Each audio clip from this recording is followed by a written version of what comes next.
Greetings. Welcome to Wake the Dead.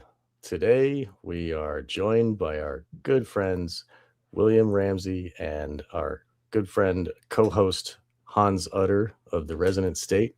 William is our special guest and he's bringing to us more Epstein files. This is part 12 of Satanism Revealed in the Epstein Files. I guess that was the title I was using for. So this is part 12 here, and William very astutely recognized that this is a modern day Hellfire club, and from the history we will learn how this relates and how deep this insight really goes. So thank you, William, for joining us, and thank you, Hans, as well. Welcome. Thanks for having me. Glad to be with you guys again. And awesome. The intro is right. Satanism in the Epstein Files works. It's a working title. And I will start off with one of the victims, somebody who I knew about from like 2019 or 2018. I was aware of her because I had read Virginia Giuffre, rest in peace, her biography from that time, not the one that's been out recently, came out in 2025. But this one, this girl who's here, but she's been giving her story. And this story is from TMZ, but I think it's another insight that ties into what your opening statements were into the theme of a Hellfire Club. So I have a couple of videos to get started, and then my presentation is about the history of the original Hellfire Club, which was an elite club that took place in the 18th century in England, London, and involved a lot of the elite of that time, the wealthy elite. So I think there's a lot of parallels, similarities, analogies, analogous stuff. So, but listen to this. This video is incredible. It's just as incredible, I think, as the one where he's talking about looking into the mirror. Like I have a mirror at the end of his stuff with Bannon where they're talking about Lucifer. I think it's very important. But look at this is one of the women who was abused. So listen to this. Ghislaine's waiting for you upstairs in the bedroom and she wants to show you something. He immediately began brainwashing me. Had helicopters chase me, cars chasing me. Recently, I saw drones outside of my living room. I sincerely believe that this is what Jeffrey Epstein was truly doing here on this planet. He was bringing back hell on Earth. Hey guys, it's Jackson with TMZ here. So right in that one, this is their intro statement from TMZ. She mentions brainwashing, surveillance, which is like Eyes Wide Shut right after Bill Harford goes to the party, and then Jeffrey Epstein bringing hell on Earth. So I think that that's a really important tell, but watch this other video. This is another really crazy video. It's just really something else. And her story is much like, it rhymes with all these other stories. But this is really a tell here that talks about Hellfire and the Satanism that Sean just mentioned. To read, and he immediately began brainwashing me. I wish I could find out in this interview, it's about 40 minutes. She never mentions the books, which I think is important because we've gone over those occult books on Tantra, right? And also his slave books too in earlier shows. So people can go check out those other episodes, guys. And he knew with me, the whole massage thing, give me a massage for $200 thing, would not have worked. I would have walked out of there. He used a different method to manipulate me. He knew that wouldn't have worked on me, so he used art, but I still ended up in that room. And things still happened to me against my will in that room. And there were a lot of other people who I just at this point call them co-conspirators who abused me along with him. He wasn't the only one in that room. A lot of strangers would just show up. I don't want to go into the details because I'll disassociate.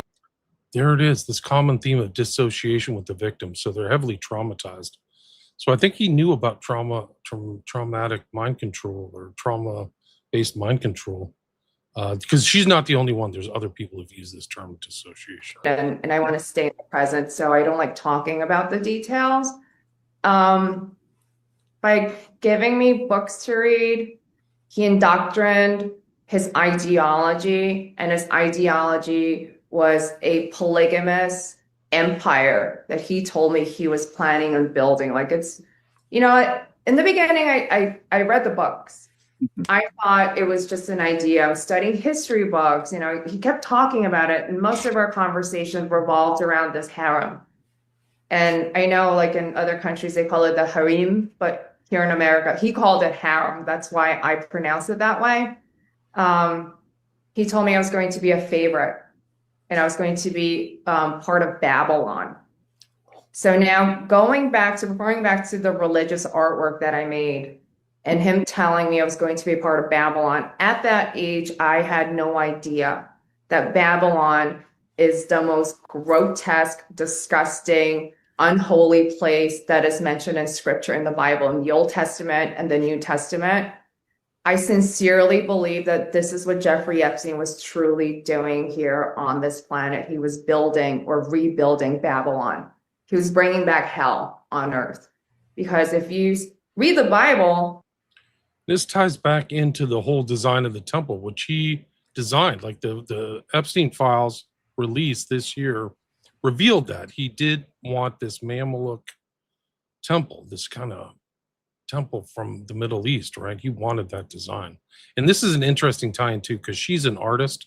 If you listen to this whole thing, like I could do art thing, but she studied at St. John the Revelator Church. Sculpture. She studied sculpture at this well-known church with a lot of weird art on it.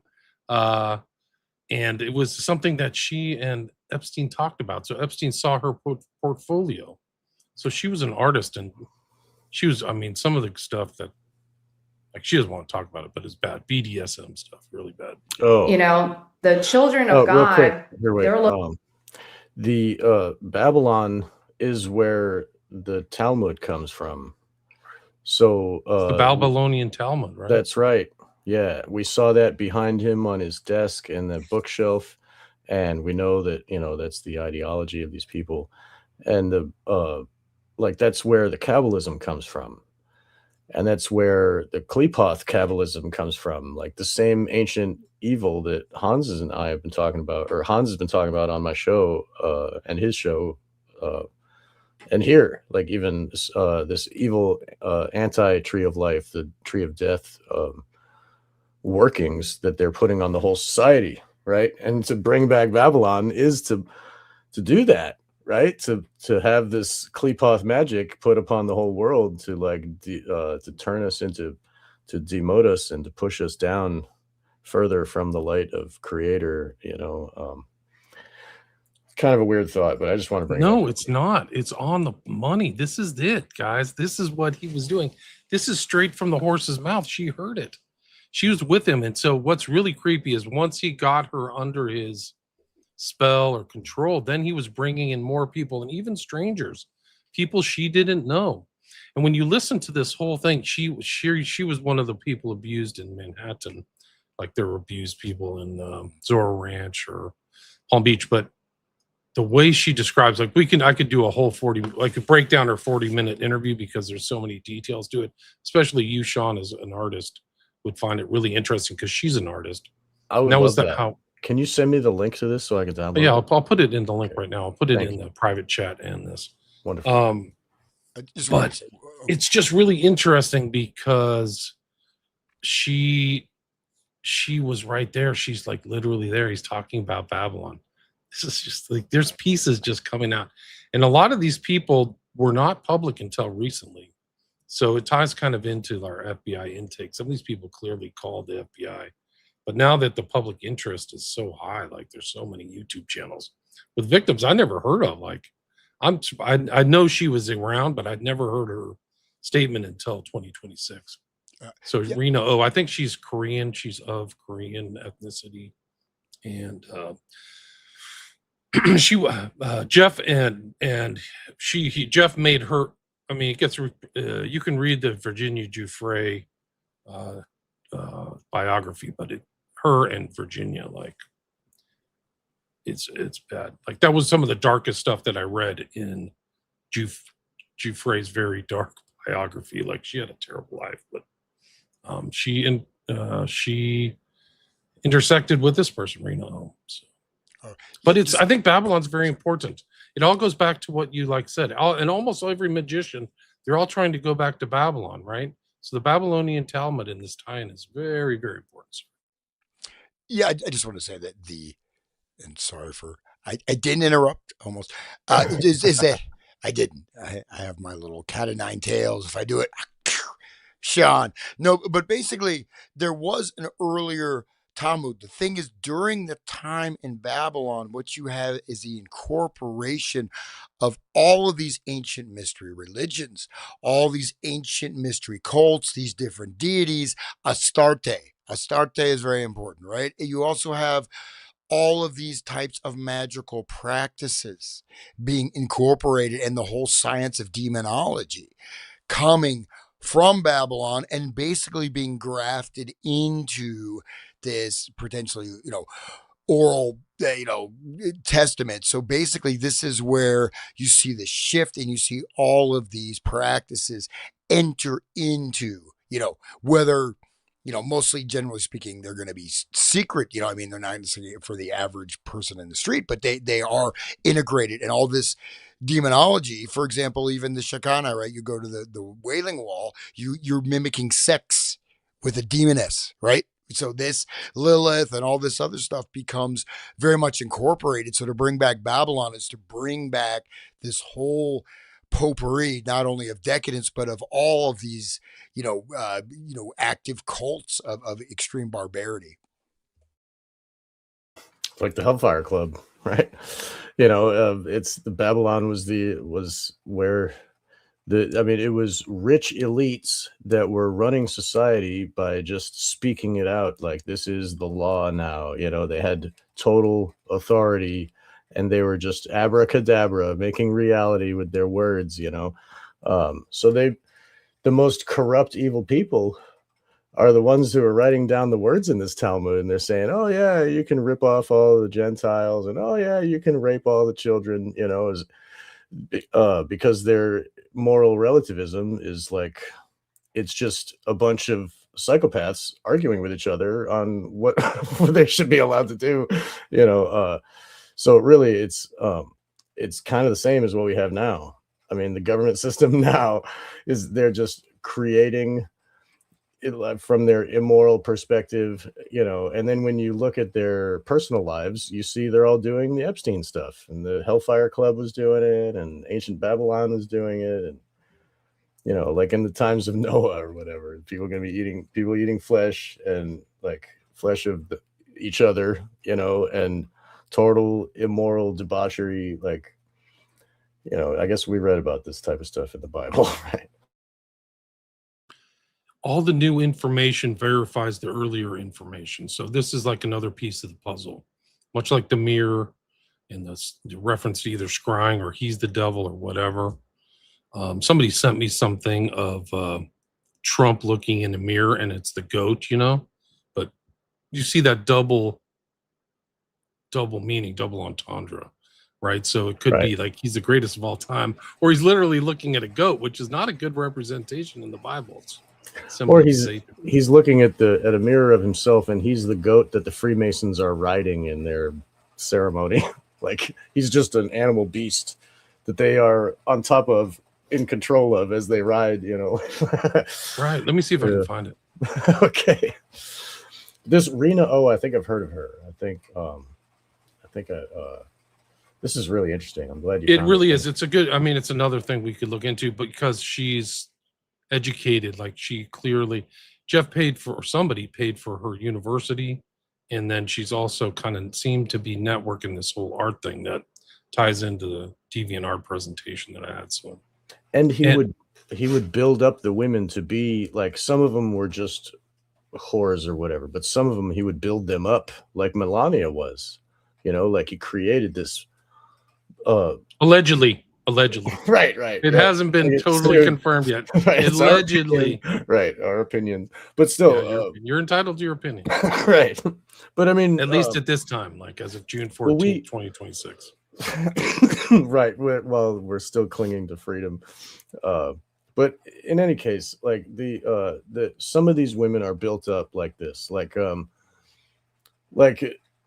like if you go with the idea that I have about Eyes Wide Shut, like they built Alice to be that, you know.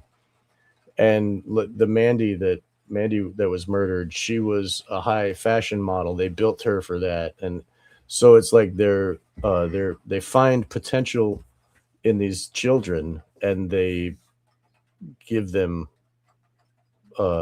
opportunity. You know, they'll give them good schooling, and they'll give them to create this valuable thing that they can present to somebody as like a wife. You know what I mean? To be sold. Yeah. It ties into what you just said, this polygamist empire. So it's almost like these relationships where these guys are pansexual or whatever you want to talk about it, and then their wives are kind of like escorts or what. They're not loyal to them, because Trump is kind of like that. Like in these files, he's like has a relationship with his secretary, this girl, allegedly.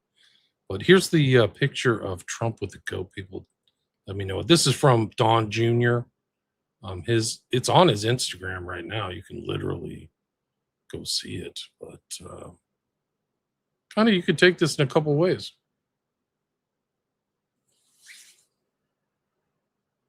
Right?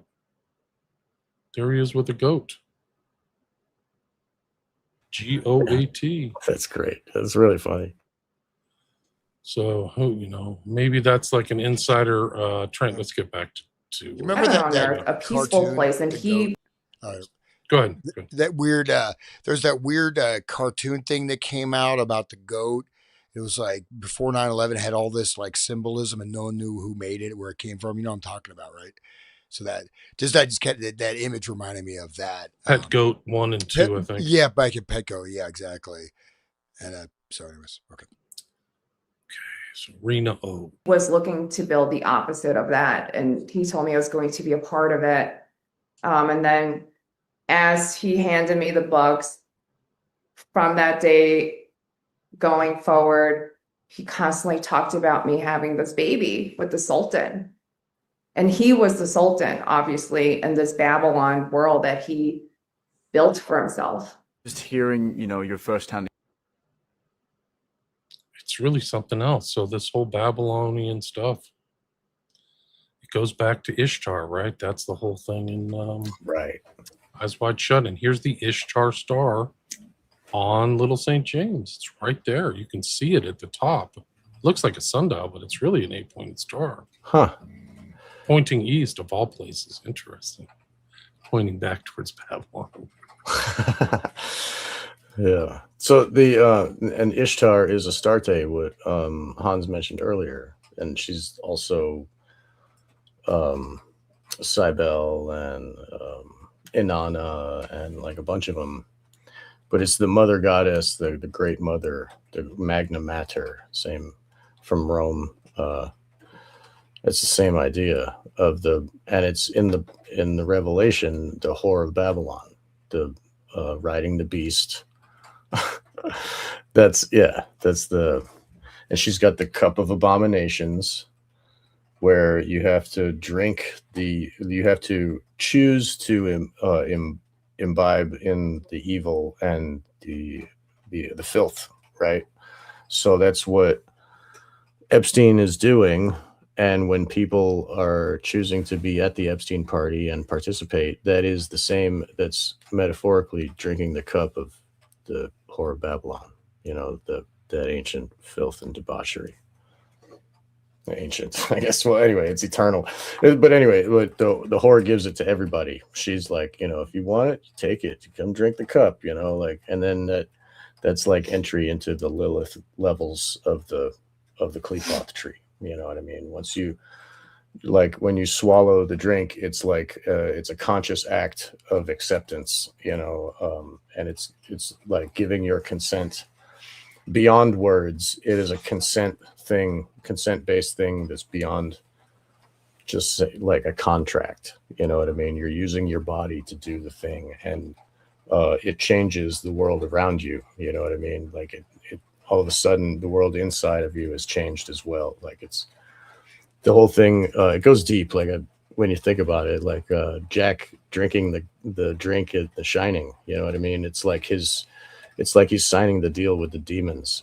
So anyway, I'm going kind of off, but still, like it relates. The Ishtar, Astarte. Sorry, guys. It all has to come back. I have to go back and look through everything again, because all this new information, it's like, okay, how deep into the occult and how much from the Babylonian Talmud is really occulted, right?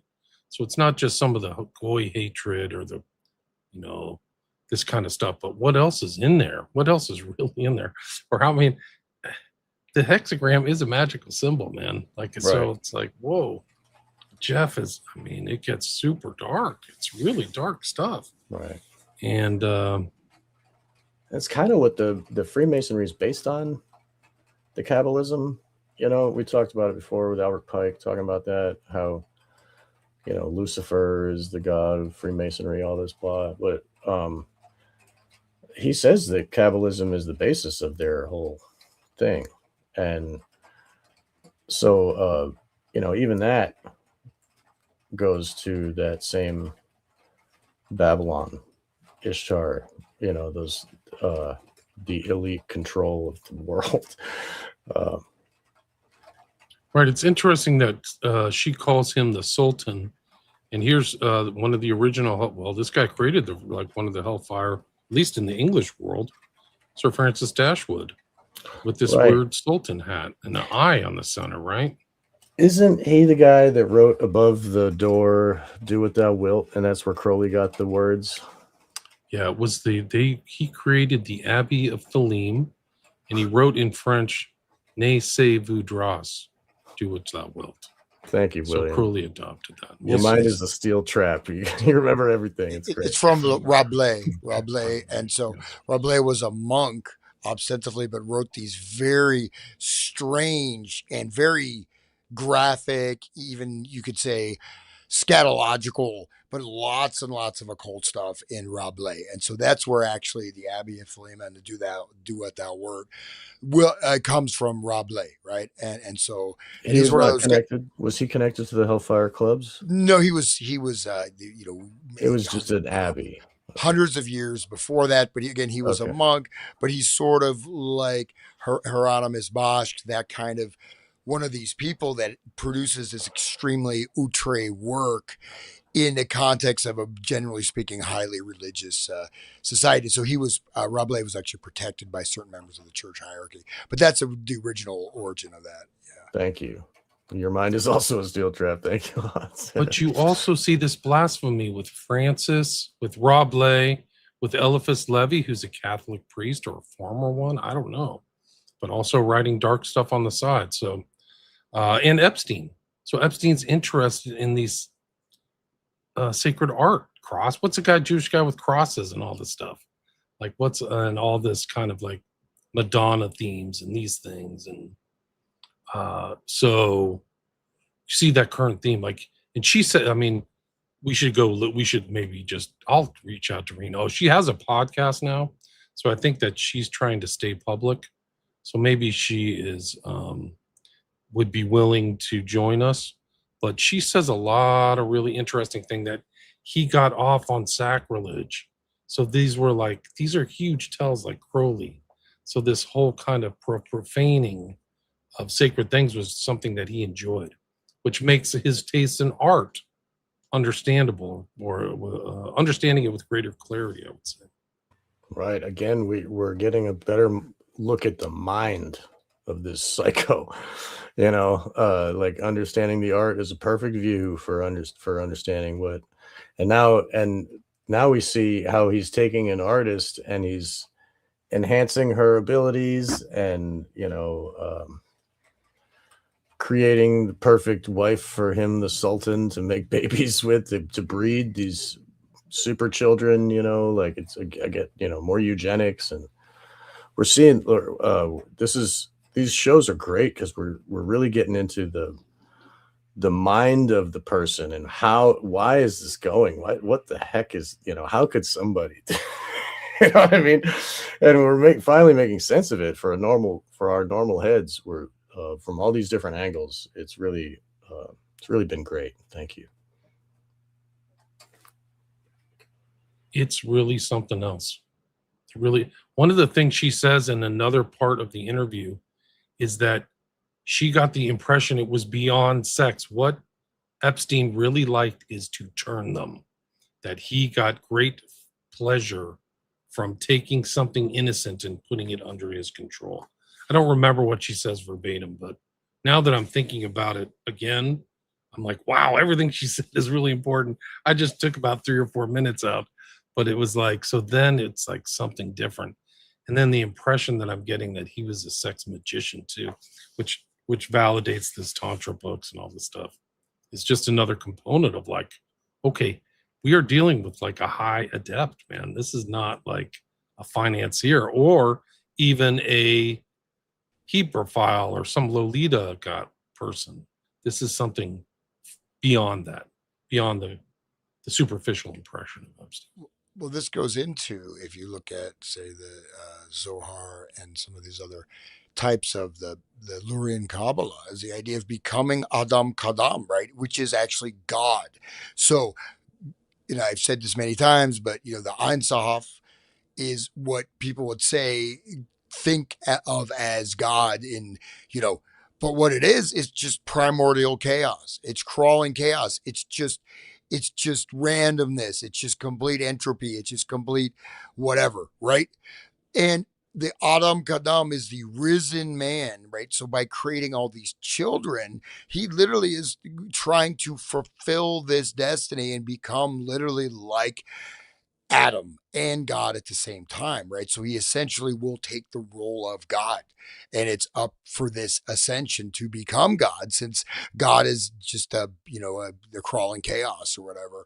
And so that's exactly what he was doing, especially with his breeding programs. So I think he styled himself as an emperor of the planet, really, as a living man god, or trying to obtain this state through various types of magical workings, ritual workings, etc. And also sort of the redemption through sin by causing harm to others, taking that energy and using that as part of his ascension, like we talked about, Sean, in the Khilafat. How many other elites that were on that show, Lifestyles of the Rich and Famous, how many of them do the same exact thing you just described? Epstein's one, but how many of them are all doing this stuff and, thinking this way and trying to be masters of the universe? Like, oh man, I'm laughing, but really it's Right. It's the network. Hmm. They're all there. Kushner, Trump, Lutnick are all in they're right central figures in this administration. They're all like very close. Like Lutnick lived next to Epstein. So how many of these people have this idea? And also how many of these ideas have kind of distilled into Trump's psyche or character? Yeah. Like, The whoa. specter of fear always comes when oh no, that guy's the president now. Oh. They're really good at putting these Luciferians into power. You're right. Whether it's Bush Jr., Obama, or Trump, or Hillary Clinton. Like, wow. It's just Nobody like, better to cover up the Epstein files than Trump himself. Like, you know what I mean? He's going to work to keep those files covered up. And all those guys that are in the Epstein files, they were like, let's make Trump the president, and that gives them that layer of protection. In Europe, people are getting fired, they're getting put in prison, but over here, nobody gets prosecuted, nobody even looks. They're just, what? Huh? It's just a bunch of podcasters like us just talking about it. Look at all the immorality. Oh my God, look how immoral and gross. And then the universe just keeps going, and the wheels of evil just keep churning away, and people,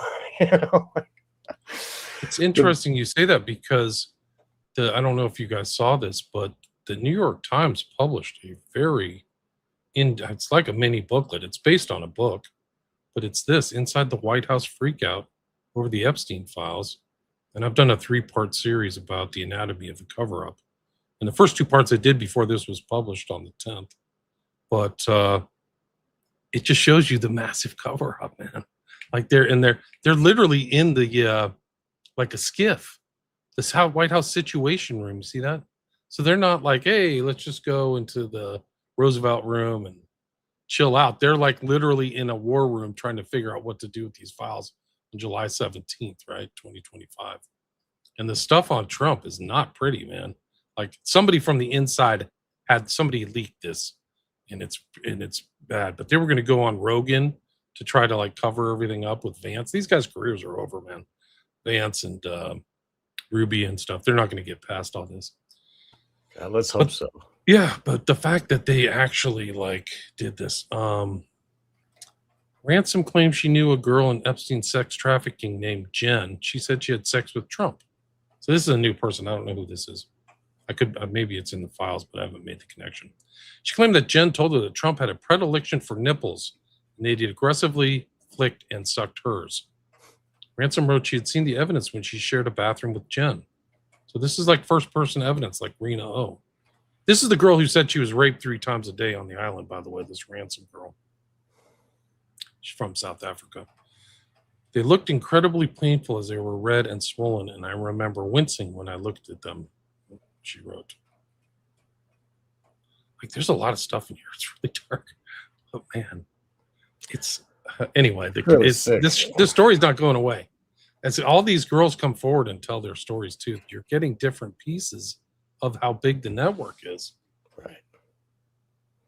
And it's like it's not just a one location Hellfire club. It's like multi-location, like a traveling carnival of brutality and rape. It's horrible. Just the moving Lolita Express, but it's all your worst nightmares. It's incredible. These drops, the Epstein Files Transparency Act, it's so important. Imagine what it's like unredacted. Right. They've got to be freaking horrible. It's got to be like a freaking carnage, like just brutal. You think that Massey's going to survive till the end of his term if he's going to read all those names that he said he was going to read? I don't know. They got rid of him, though. They all came together and got rid of him. And that was a sketchier election. The only sketchier election was one well-oiled machine just chopped him away. They're all gone. All the people. Boebert's next. So Mace, I think, lost her governor bid. Then Green left, and then Johnson's still fighting the COVID fight, though. He's still there. That's good. Did you ever see Green where she talked to Trump and she said she told Trump her son's life was threatened, and he said, "Good, she should be threatened." Wow. Have you seen that? No. Have you seen that? No. You seen that, Hans? You're muted. I haven't, but is it verified that, I mean, Epstein said, at least to my knowledge, he said Trump is the most evil man he's ever met in his life, and he's met many evil men. Like, I mean, how evil is he himself? And he thinks he's saying Trump is. He's saying that Trump is more evil than him, and we know how evil Epstein is. So that's like I think he said there's nothing good about him. Okay, here we go, guys. This is her statement, guys. This is not me. This is literally somebody who is in Congress. Oh, let me bring that up. Sorry, I hit the wrong button.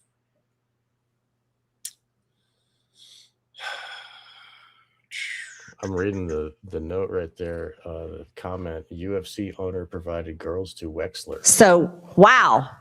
When we started talking about releasing the Epstein files, I'm like, this is a no-brainer.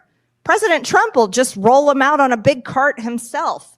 Stacks and stacks and stacks of the Epstein files, because this is at the Ron Paul Institute. You can tell in the background. Yeah, this is fairly recent. I think this is May 5th. So it's so this within was like after the last, she's fired. Yeah, so it's within the last 6 weeks. Yeah, right. obviously Bill Clinton is all in there, and Hillary Clinton. That's what I had been told all along, right? Well, it was the most shocking thing when I sat in a conference meeting and I learned that the president didn't want to release the Epstein files. I was like, what? Yeah, come to find out, he was very much against it. So we kept on trying and kept on talking about it. And then the president told Mike Johnson, no, do not bring that resolution to the floor for a vote. He told the Rules Committee, and Johnson told the Rules Committee, no, you will not mark up any. Remember, that's the Speaker of the House. He's in on it, guys. That's the right. I've said this before. The right is behind not releasing the Epstein files. Right. These are the Christians, right? These are the moralists and The left is a bunch of, regressive, immoral sodomites or whatever. It's the right. But if we have clear eyes, then we can see that both of them they're just as evil. Like, the Epstein files had everybody coming to the island and coming to New York and making babies and stealing babies in Arizona. So it's like I'm glad that you said like it's the right and the left, but really it's the psychopaths, and like the more we look at these brains and understanding them, it doesn't matter what right or left they do. It's still kill babies, do what you're told, take the money, you know what I mean? It's the same. It's the psychopathy, really. So I mean, it doesn't matter. In this Johnson guy, you can see how he was like placed in that position, and how before he was placed, he was like, oh, we should have one bills that only have one item on them and vote them individually and all this stuff. He sounded so pro freedom. And then he gets in there, he does the exact opposite. I mean, it's obvious, like they all do the same. And yeah, I'm glad he did that. But I'm as an anarchist, I just wanted to bring up this, like it's like the level beyond those, the masks that they wear of left and right is they have, you take the mask off and it's psychopath every time, so they all have that in common, and they work together to please each other, you know what I mean, so that they can all live in this psychopathic wonderland where they can just rape and murder and get money and rule the world. They're all working together, and the idea of left and right is a mind control device to make us broken slaves. So I'm glad you brought that up, William. That's great. This is from May 9th. I've got the exact date. So this is May 9th, 2026. Bill in the Rules Committee that will allow the Epstein files You'll never see this on the mainstream media, is my guess. I don't think it's ever been published. to be released. And the resistance built and built and built. He told Pam Bondi, don't release the Epstein files. He told everybody, don't release the Epstein files. So we persisted because that's what we promised. That's what we campaigned on, transparency and accountability, especially to pedophiles. How is that complicated? So it got to be such a gigantic amount of resistance coming from the president and the speaker and everyone, the DOJ. I said, fine, I'll do the unthinkable. I'll go over there and I'll sign my name on a discharge petition that all the Democrats are signing their name on. Talk about crossing the aisle. Me, a general in the MAGA army, crossing over to sign my name with a bunch of Democrats. Yeah, I did. Because women were raped when they were 16 and 14 years old. And he was a convicted pedophile, and we knew there were many with him. So I signed my name on the discharge petition. Oh, did I get my name on the naughty list then? Let me tell you. That became a real issue at the White House. Well, I'll never forget it. I was in my office in the Rayburn building, and I got a phone call from the president. And he was at the White House, and he wanted to talk to me about the discharge petition that I'd signed my name on. And he said, Marjorie, you're going to have to take your name off that discharge petition. We can't let, this is a hoax. We can't carry this. This is a hoax. It's a Democrat hoax. And we've got to just put this away and stop doing this. And he said, my friends are going to get hurt. He said his friends would get hurt if we released the Epstein files. He said, oh, this isn't the right video. I've got another one somewhere. Hold on. This is good though. This is, but like, yeah, she.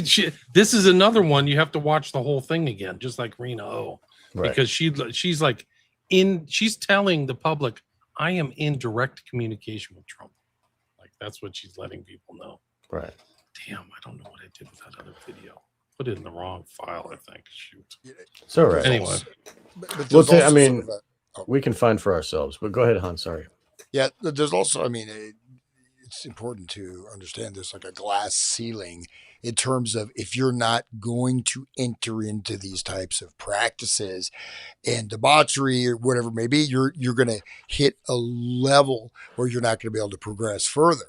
whether it's, the business or the, political, especially the political landscape, people will get assassinated. They will lose their careers. They will be sort of marginalized. And so Trump saying that he has to defend his friends that are guilty of crimes right there is just an admission, right? That there is, might is right? This is a full Nietzschean beyond good and evil paradigm that they live in. And basically, if they can do it, it's good, and that's it. If you try to stop them, then you're evil. That's basically their mentality. It's That's Satanism right there, dude. Right? Yeah. That's in the Satanic Bible. If anybody gets in your way of doing your will, then you're allowed to kill them. It's also Liber 77, right? Liber there you go too. Yeah, right. Oh God, I had that video. It's really disturbing because let me see. But if she wrote this, Donald Trump texted me that if my son gets killed, I deserve it because I was a traitor to him. I'd probably get put in jail if I released the text. That's our president. That's the man who says MAGA is everything he wants it to be. That's what she wrote. Unbelievable. And this, I mean, he's been working with mobsters his whole life. Like, that's how he talks to people. It's sick. And it's not even her. Like, they're not even threatening her. It's her kid. Like, who does that? Oh, God, it's so vile. I mean, evil. Who wants to hurt someone else's kids? I mean, besides total psychopath. It's like, I keep going back to it. But there's some of the first things, like when you're learning the red pill and you're understanding the psychopath is like one of the first steps, because really then everything makes sense. And that's why I'm so happy to go further into this Epstein stuff. And because it's not just, oh yeah, I know. We don't know, dude. Stuff you can't even imagine. Like, we're fucking uncovering. It's really like we can't imagine because we are not psychopaths, So we have to learn this stuff. It's kind of harsh, but I'm glad we're doing this. Yeah, but it all goes back. Like, these are elite, like, deviant behaviors. Like, you can go back. Right. This is Dashwood. They're into sacrilege. This is him. This is Dashwood with the chalice. You mentioned the chalice earlier. These are double meanings. What he's doing is doing a play on St. Francis of Assisi because his first name is Francis. So he calls himself Franciscan. So at first blush, you're like, oh, Francis of Assisi? And he's like, no, Francis of Medmenham, right? So that's like the dual nature, the deception, because you're thinking that it's a religious order. The Merry Monks of Medmenham. He's in a monk outfit, right? Let me just say, like, this painting, holy crap. Like, so he's got that glass, right? What's he looking at? Taking a Trump glance, just like the video we saw of Trump. I mean, it's right for the listeners. There's like a statue of a woman, and the way that he's seated, his eyes are staring straight into the vulva. There's even like kind of like in the negative space in between the eye and the statue, there's almost like a brighter place where his eyes are looking. It's kind of like less dark. It's kind of weird. Like, it almost creates like a line of his vision, like pointing at the vulva.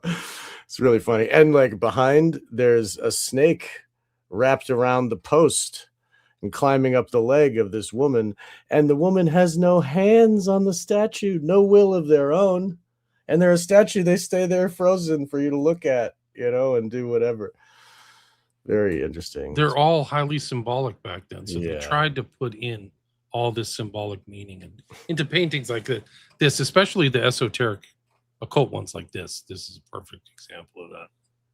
And his fingers are very weird. Look how many thumb joints he has. He's got like 10 thumb joints. You see that? And it's also, there's scrawling. If you look really over his bumpy. head, there's something that's either in Greek or Latin. I don't know what it says, but it's even on the chalice. Dispensers. And in in Crowley's thing, you have to remember the doves and the chalice are all very important because the chalice is the feminine, right? Right. And it just cups in their abominations or something. And the So it's dove kind is of like that sacrifice. sacrilege.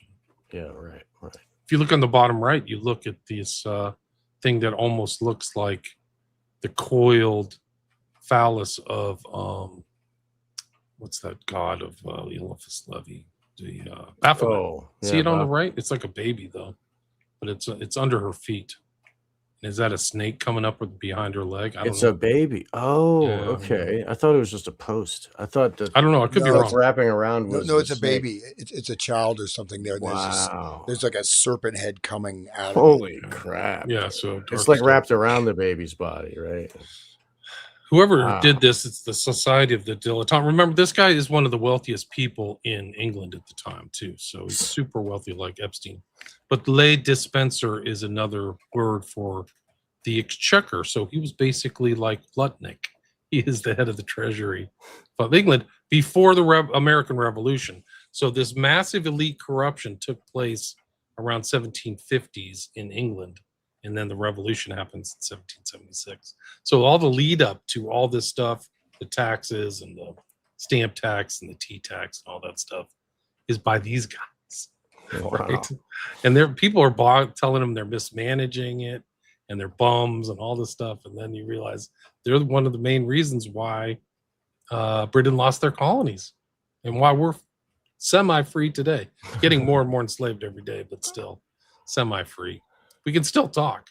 Like I've been taken away. And Right. Well, I mean, we'll still talk after the slavery too. We'll just be in chains and right whips. there you Like, go. you know, at least our Exactly. bodies will respond to our brains. You know. We'll be in the chain gang.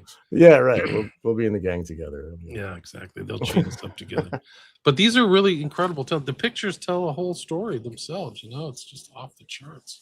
This is another telling one. This is the same guy, Sir Francis Dashwood. He's got his priest habit. What's he got there? He's looking into, there's the plate. He's got his cross maybe upside down.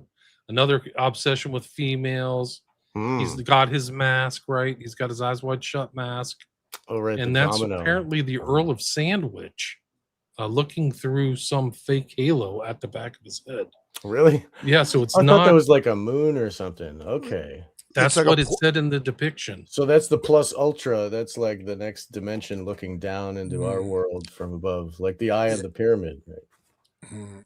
It's like a porthole, right? It's like a porthole, right? So it's like he's got that. It's like, and that's above the crown of his head. So that's where also he's like, you know, the summoning, right? And since he's becoming he's a vehicle for this entity that's populating himself, right? And there's also the mask. That mask is there, right? So it's like the mask, you know, I think that represents like the identity, changing identity. Then you have that porthole. That's like, you know, he's like becoming a vehicle, right? For that, whatever. And it definitely looks kind of like a demonic face. That's for sure. Yeah, it does. And like old crone kind of, or like at least. And if you look at the fruit, like the pear looks like a woman's derriere. And you know, like this, the whole, what is the platter and the rosary beads are hanging from like this post phallus, maybe pointing at her. Yeah, pointing at the female, which is like this nymph, like the size of like those large Barbie dolls. Like it's not a normal woman size. Like she's the size of his book. I guess he's reading the book and imagining or something. He has his hand on his chest, maybe as a Masonic thing. He's clearly makes Masonic symbols, and he knows it at the entrance to the Medmenham Abbey. They had like a statue of Harpocrates, who is the Greek god of silence. So they understood all these classical symbols. They knew. Right. Here's the description of the painting. Here it is. Portrait by William Hogarth from the late 1750s, parodying Renaissance images of Francis of Assisi.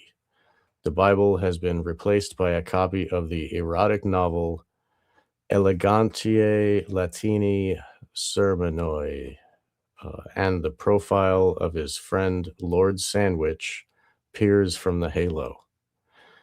That's the guy that invented sandwich, right? He put meat and cheese in between bread. That's where we get the While name. he was gambling. While he was While playing got a- cards, right? Yeah. He needed one hand for the cards, right? Yeah, it's really a true story. It's all verified. That's his buddy, so it's validated, but it's very ties into Jeff, who on his in his coffee table in the mansion had a book on erotic something. You never saw him with a Bible or whatever. Another hand gesture across the chest that some people call that the lion's paw. Right. It would make sense that he's Masonic, considering his wealth. That's like the second when you get that grip when you get to the second degree, I think. Yeah. Anyway, look at the hair on that. Here he is later in life. How can't I have hair like that? This is 1776. So here's the guy involved in the Hellfire Club. He's right there at the center of, the elite in London right around the Revolution. He's friends with Benjamin Franklin. Is that his coat of arms? That guy there, is that? I assume that's the case. Yeah. Okay. I mean, it's assumption, but because it's got some stuff going on. What book is that? It doesn't look. It's too narrow to be a Bible to me. Right, and it's another. Like I was saying, the occultist in the statues that carries the book in their left hand. I mean, that's his right hand, I guess. But I wonder if that has some meaning. Having the book with his finger on a page. There's probably something going on that I don't know. But I'll bet you that's some kind of significant posture. There he is with the sign of Typhon, right? Over's wine. It's the same themes: the chalice, the Typhon, the habit, the weird hat, the priestly hat, and then a female. Right. Depiction And of the female. The blood wine and the starfire of the female and all the red. They love that stuff. That's all the Astarte, Ishtar. These are the other kind of people around him. I forgot which lord this was. This is a guy named Wilkes. This is John Wilkes Booth's ancestor. Wow. Like literally John Wilkes. Did they paint him cross-eyed on purpose? Yeah, no, he was cross-eyed. Okay. He's a legendary author and rake and wit. He was like a member of the Hellfire Club. They used to make fun of him for his cross-eyed stuff. Okay. And here's another member of the Hellfire Club. This is Butte. This is like close to the Prime Minister, another Hellfire Club member. I'm just showing these because they're all members of the I wonder elite. what that necklace is, the emblem on that, the pendant there. What is that? Man, I wish we had better resolution because that will say something. That'll say You can go look up Butte on Wikipedia because that's where I got this from. Remember when we did the Order of the Golden Fleece? I sure did. They had the fleece hanging from their necklace that was just like that. So like that emblem probably represents his order, whatever. If it not be Hellfire Club, then it's what his family comes from. Right, ties right back to Eyes Wide Shut, right? Right. Yeah, with the ermine cloak and all that crap. Yeah. This is John Wilkes Esquire. Hogarth, who did the painting of Dashwood, shows him with a demonic-looking wig, crossed eyes, 2 editions of his North Britain, so he's a writer, and he attacked all these people. And there's he was just a famous kind of rake and wit drunk. Wilkes before the court, so he was smart. There's this statue in London. There we go with the left hand. The member of Parliament. Yeah. So he's they're saying that he's a member of the occult. He has occult knowledge. And look at with the 1 foot in front, there's some stuff going on there. I wonder if that ties it also. You have the French Revolution. You have the actual Illuminati order, putting on the liberty, of course. That's, he's obviously mocking. That's a great, if you think about the soon to take place French Revolution, liberty, equality, justice, and what did it turn out? I mean, people still think the French Revolution was great. No, I mean it was incredibly barbaric, and just vast, just people just really going insane and just murdering, raping, pillaging, killing. So it was a complete breakdown of society that was installed through people that were part of primarily Masonic orders or Illuminati orders. People that were in the Hellfire tunnels, right. These people are the ones that he's talking about that started this. Anyway, I'm sorry. We'll let you keep going. Well, this is like a depiction of the Hellfire Club. I can't remember who's who in this, but somebody just showed that this is it. There's a woman there. A poor girl. Like the guys, they're all drinking. So it's like a drinking club. Right. This is Earl Sandwich, where we get the name Sandwich. It's true, modern English word sandwich as a food is directly named after John Montague, 4th Earl of Sandwich. So that's it. This is what the, back in the day, this is what the Medmenham Abbey looked like. Somebody took a picture of it or drew a picture of it. That's what it looks now. You can still go through, and that gate leads into the tomb. But back in the day, it looked like a church. That's so you see the two pillars there, Masonic-looking pillars, maybe. Right. Well, actually, that goes up. There's an arch between them above. It's just covered in vines. But if you see the three doors, the two on the left and right are blocked up, right, and the middle one. But that's all the Masonic temples have the three doors like that, and even in Da Vinci's Last Supper, the windows, there's three windows like that. The middle one's bigger than the two other ones. We'll see that everywhere. Richard Casaro did a really good book about this, seeing those in all the temples all over the world. He also talked about the God Self icon with the person holding apart two opposing forces, like two snakes and like a fiacus. But anyway, this that just shows that it is a temple and it is a sacred place. And no wonder it's the entrance of their catacombs. To the profane, it's just a church. This is the classic Masonic architecture, where the external people, it's like, oh, it's a lovely little place with Franciscan friars. No, it's not. They had a mausoleum on there, very ornate. Like this guy built in like a very classical style. I'll show that. But this is what the inner tunnels look like. It wasn't like some kind of cheap thing. Like that entrance is literally on the far left. You would go in, Steward's Cave, Robing Room, Circle of Lord Sandwich I showed, Sarah's Way, Franklin's Cave, Catacomb Children's Cave, which is disturbing as hell.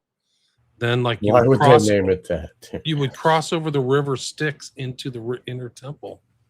And that's what's at the Bohemian Grove, right? They cross over with the like boat over to the Bullock figure or whatever. So like there's all kinds of tie-ins to these other Hellfire clubs and stuff. I wonder if that. Okay, go ahead. Oh, go ahead. It's kind of it's an alchemical working too. If you look at some of those ancient alchemical things, so this is like an alchemical transmutation, right? Or at least a sort of a referencing that, right? So going through all these different stages as you enter, you go through all these different transformative processes, and you come to that end point where it's just like the prima materia or the gold or whatever, you know what I mean? So it is definitely. It's a full ritual working in the architecture. So it's like a inner and outer working, but also the intersect of Ra, the Steward's Cave, the Cursing Well, the nun, the Miner's Cave, the wine store, the triangle, and the triangle is a very important symbol. So I think it's obviously it has a initiatory and perhaps even like it's sort of alchemical, practical, working aspect to it. Here's the pictures. That's what it looks like. When it's not lit up, you can go there and pay, I think, 10 quid and walk through them today. I don't know what it looked like back in the 18th century.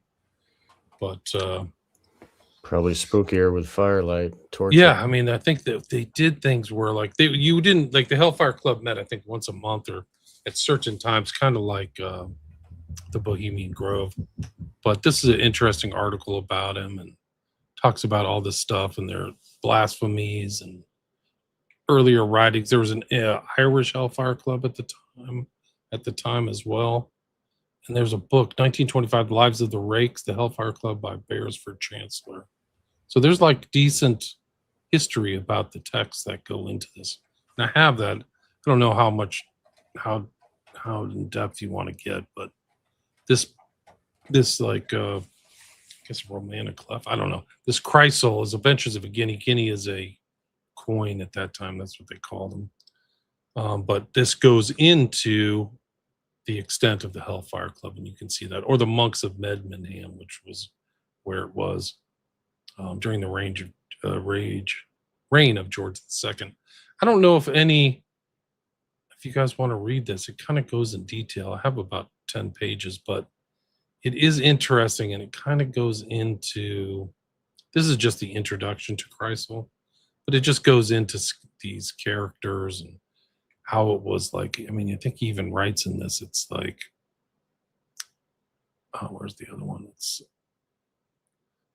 It anticipated many of the rites and immoralities of the Parisian diabolists of recent times. So when this book was written, they had this same kind of Parisian Satanists and things like that. Paris has got old Satanism. It's like it's been there forever. It seems like Paris is one of the most evil places. Yeah. I'll just read this one real quick, just maybe a couple pages. But Chrysal's the book again. It gives the fullest extent account of the Hellfire Club, or the Monks of Medmenham, the society of fashionable reprobates, who in the reign of George II anticipated many of the rites and immoralities of the Parisian diabolists of recent times. In the ruins of a Cistercian abbey at a secluded spot on the banks of the Thames between Henley and Great Marlow, these men enacted an ignoble parody of Rabelais' Abbey of Thelema, or Theleme. The principal harlequin was Sir Francis Dashwood. That's the guy I mentioned at the intro.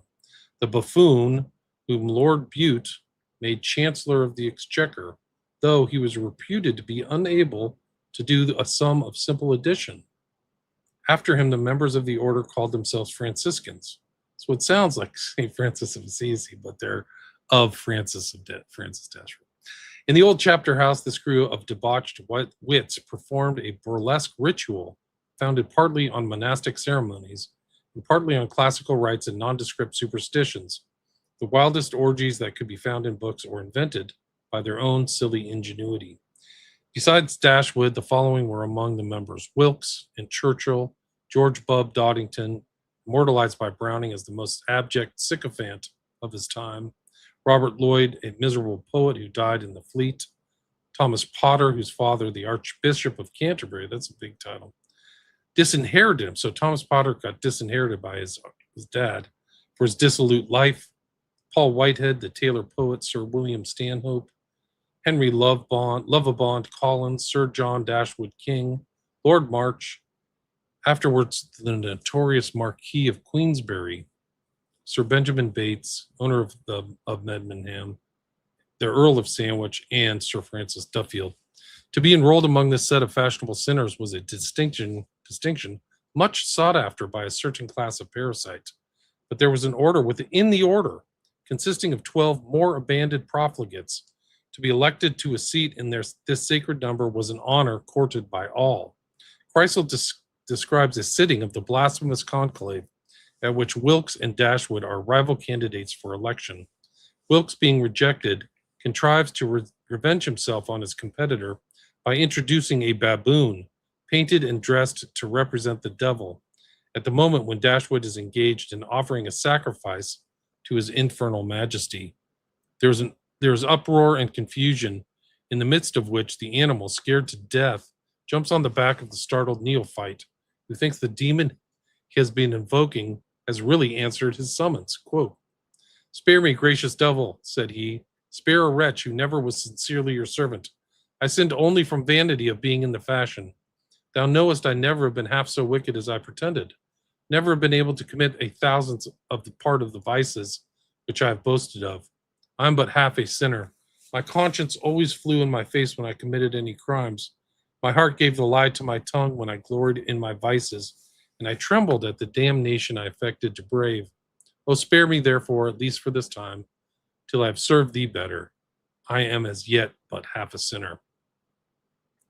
It is not necessary to suppose with some biographers that this is a verbatim report of the proceedings, but it is extremely likely that Wilkes played some practical joke on his aristocratic associates, which rankled in their minds when the profligate Sandwich took him hypocritically to task in the House of Lords for the alleged publication of that obscene parody, the essay on woman, really the work of Potter.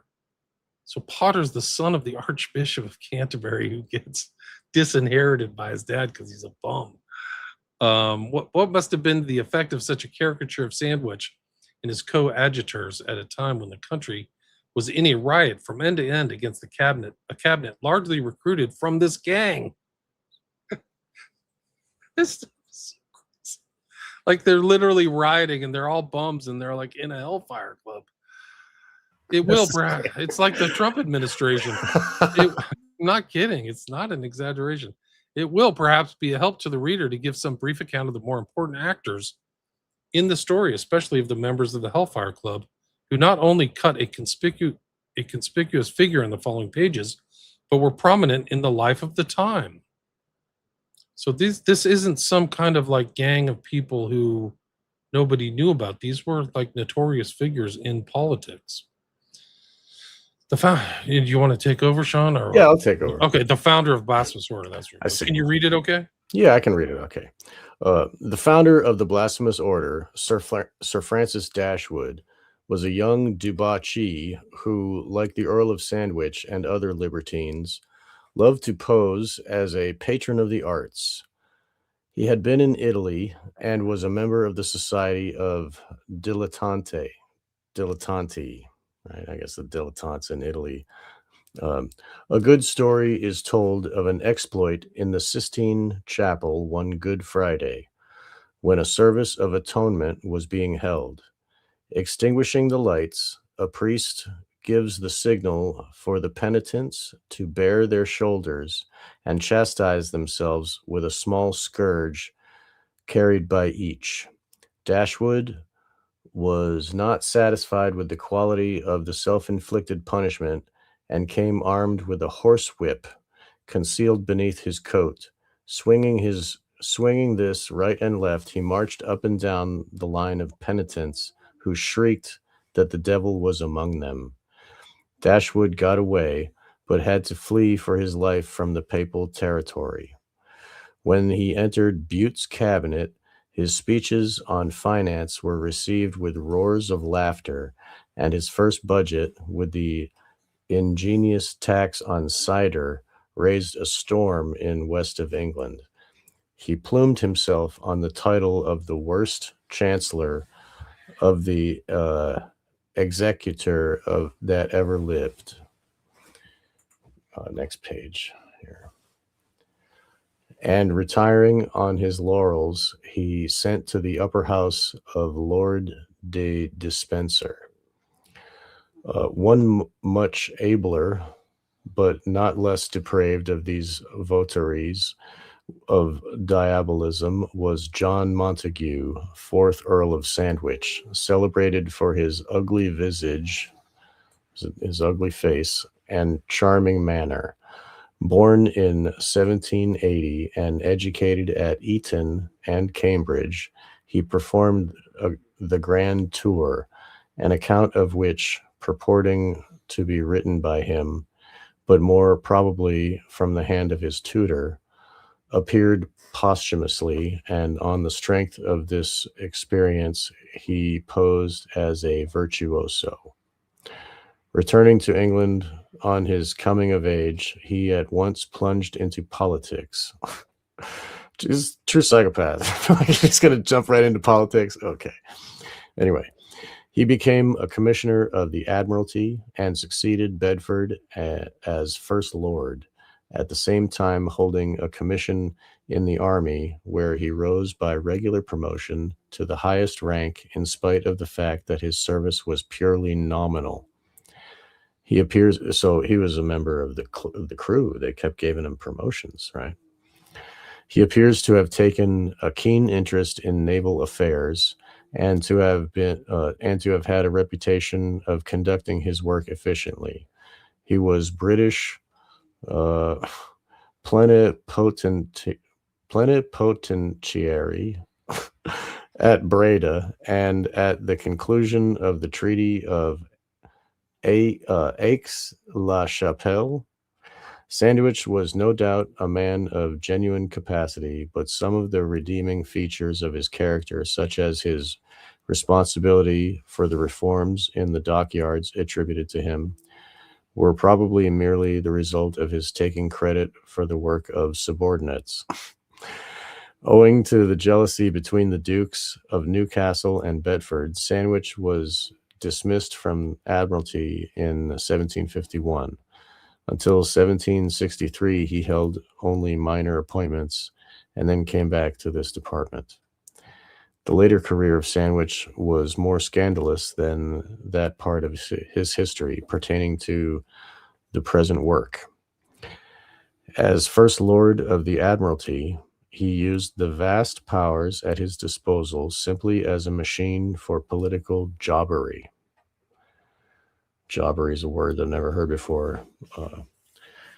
I'm guessing it's doing bad deeds.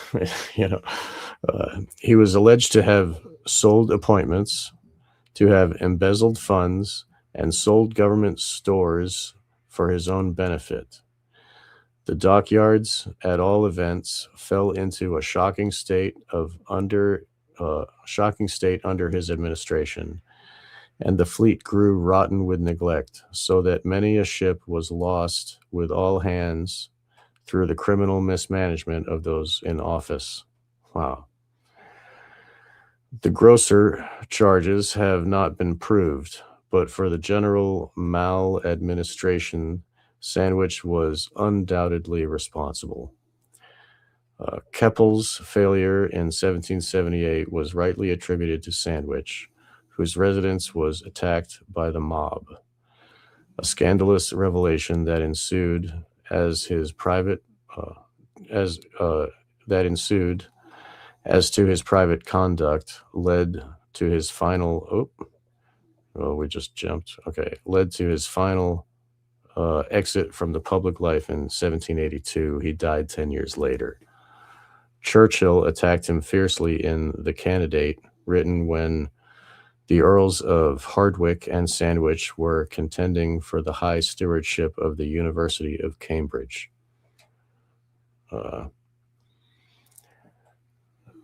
It just goes on. It just shows these guys are in positions of power and they're bungling it. They're corrupt.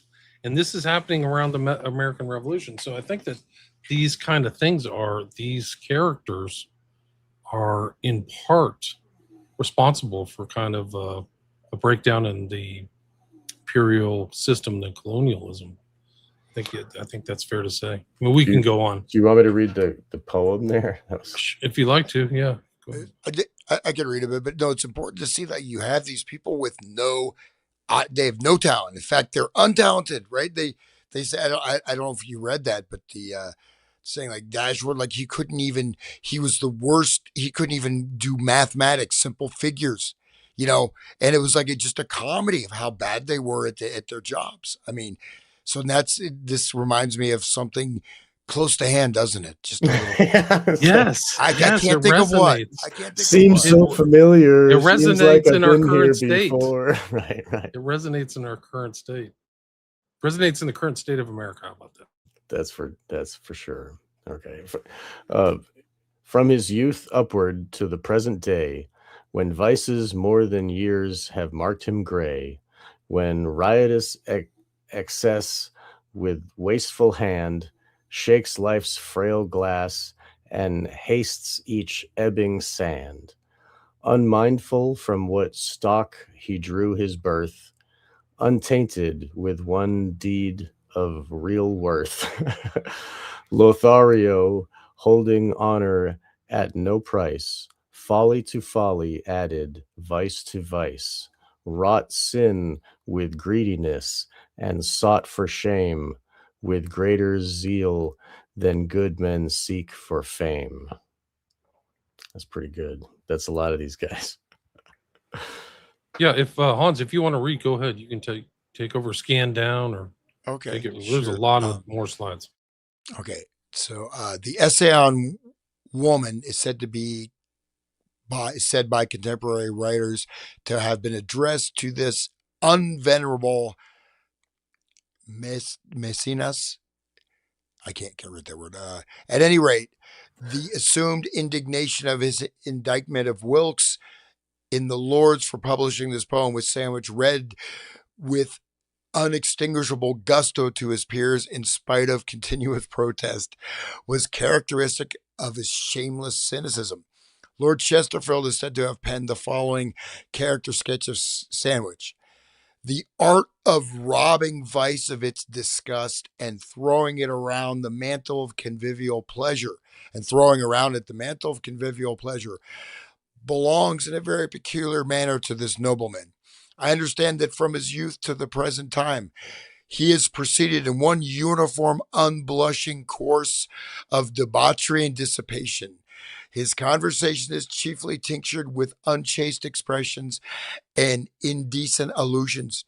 And some have assured me that if these were to be admitted by him, much of his wit, or at least much of what is called his wit, would be lost. The most talented, and if crystals to be taken on trust, one of the most vilest of the Medmehem friars was Henry Fox, the founder of the Holland family, born in 1705, son of Sir Henry Fox, an old cavalier, and younger brother of a respected gentleman, Stephen Fox, First Lord Ilchester. He squandered his fortune in gambling and extravagances soon after attaining his majority, and then took refuge on the continent. Whereas Crystal relates, he reestablished his finances by becoming the favorite of a rich old woman. He returned to England in 1735 and entered Parliament, distinguishing himself at once by his brilliant powers of debate. He became a faithful adherent of Sir Roger Walpole, who rewarded him with a lucrative appointment, and under Pelham he was made a cabinet minister. He came into conflict with Pitt in repelling the latter's attack on the Duke of Cumberland, for he remained a staunch servant of both Cumberland and his former patron Walpole. Though he entered Newcastle administration in 1754, Fox was anointed having no hand in the distribution of the secret. Go next page. Secret Service money, and reconciled for the time with Pitt, joined him in sarcastic criticism of Sir Thomas Robinson. This is more just kind of general, but I'm just going to kind of skim. That's Shows that these guys, there's a lot of these guys. They back then the media was writing, so they were always writing pamphlets or books, and things like that. Maybe you can read about Thomas Potter. He seems like a real bump. Can you see Thomas Potter there? Yeah. Thomas Potter, the vicious son of the Dr. Potter who became primate of England, is stated to have been Wilkes' tutor in fashionable dissipation and to have been the principal cause of his ruin. Though a man of Wilkes' strength of mind must have wanted only occasion to be as great a sinner as any of his contemporaries. Potter, Sandwich, and Dashwood were friends of Wilkes at the time when he was living with his wife, a wealthy woman 10 years his senior, whose money he ran through and whom he drove to protect herself by a deed of separation. Dashwood enrolled him among the Medmehem fraternity, where his high spirits, as already related, led him, at least on one occasion, to make his brethren look exceedingly foolish. In the storm aroused by the North Britain, the Medmehem scandal came to light of day, Dashwood and Sandwich turned on their plebeian comrade, and in addition to the proceedings against him for sedition, tried to involve him in the charges of printing and publishing the unspeakable essay on woman, which had been fathered on by Warburton. Wilkes had previously offended Dashwood by lampooning his cider tax. There's not much reason to doubt that the real author of the essay was Potter. The question was very fully dealt with by C.W. Dilk in Notes and Queries, second series, volumes 4, 1, and 2, and 41 to 3. Potter figures in Hogarth's selection, print as the handsome candidate. He was reputed to be on too intimate terms with the wife of Warburton and to be the father of her son. And perhaps Warburton's name was attached to the burlesque note to the essay because of a quarrel he had had with that prelate. So basically, he's having an affair with his mentor's wife, and she's having a son by him. I'll let you guys read. It's a little bit. Yeah, it just goes in that these are very interesting characters. We could talk about this. This is the baboon thing. It's chapter 21. The devil. What does he call it? The devil is degraded to a baboon in his appearance, well accounted for, which restores the mirth and courage of the company, and particularly of Chrysal's master, who exerts himself to recover his character. The appearance of the bedeviled baboon is traced next day to his introducer, who at the instance of Chrysal's master is expelled. Chrysal is the guinea, it's the coin, for presuming to ridicule their rights. Like the superior break up the monastery and build a church. So there's just a lot. I mean, the language is very turgid or whatever. I don't know what you call it. But there's other clubs going on at that time. Beefsteak Club, or the Sublime Society of Beefsteaks, was a famous 18th and 19th century dining society. So these are things, and there's all the same characters: Hogarth, Earl of Sandwich, Wilkes, Charles Churchill, who's not related to Winston Churchill, because I looked it up. And this is about Benjamin Franklin and Dashwood. That's the guy with, all the pictures were taken of him. They had a genuine personal friendship in the 1760s and 1770s. If you remember, they like did some archaeological dig on Benjamin Franklin's house in England, and he had like bodies underneath there. Like, who knows why? I think it was like 7 women. Skeletons. Yeah, skeletons. It might have been more than that. Maybe it was 12 or something. It was one of those numbers. The correspondence between Franklin and Dashwood began around 1762. So it was after, I guess, the Hellfire Club was wrapped up or something like that. Franklin visited Dashwood's estate at West Wycombe Park multiple times in the early 1770s and spoke warmly of the experience. In November of 1772, to his son William, I spent 16 days, it's a long time, at Lord Le Despencer's most agreeably, and returned in good health and spirits. I'm in this house at much of my ease as if it was my own, and the gardens are a paradise. That might be an inside tell, because Dashwood designed the gardens to be like a woman's body.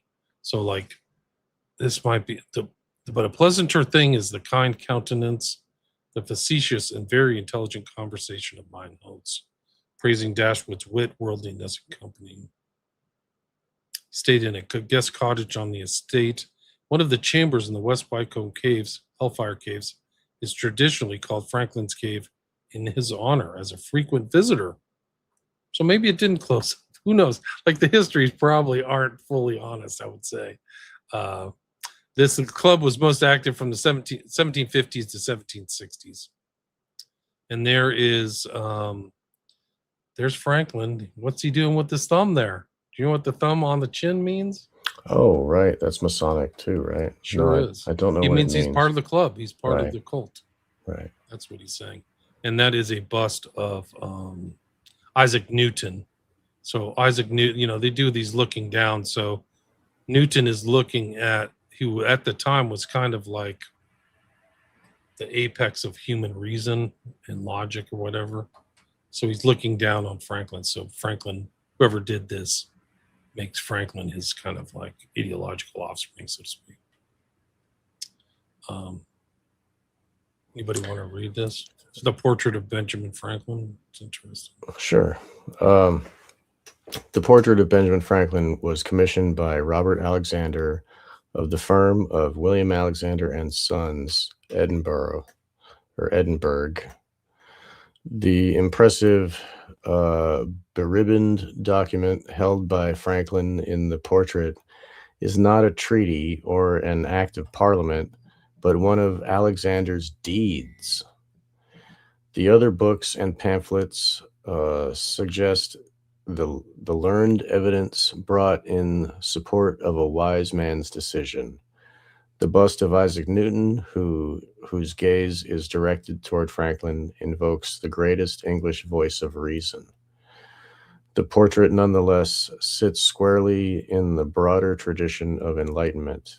The pressure of the thumb against the chin expresses the pressure of concentrated thought. that's how they're spinning that whole Masonic symbol. Okay. The painting has sometimes been called the thumb portrait by Masons to other Masons, and the refracted light of Franklin's spectacles on his cheek furthers the effect. So that's great. Yeah, we do have some good questions. One of the questions earlier wasn't Franklin part of the Hellfire? And so that one was answered already, but we've had some good people. Johnny says the remains of Franklin's consisting of over 1,200 bone fragments from at least 15 to 28 individuals, Wow. including children, date back to the mid-18th century, the period Franklin lived there. Thank you, Johnny. Yeah, that's... And Lovely Sheep 9333 says Franklin was a spy. He started the Postal Service to spy on us. I think he was the founder of the Masonic Lodge in Philadelphia, if I remember correctly. That's the big one too. Yeah. I've been there, and it has the 3 doors, and it is like it's amazing, the architecture. I haven't been inside. I had a dog with me. But anyway, and right across the street from that is the largest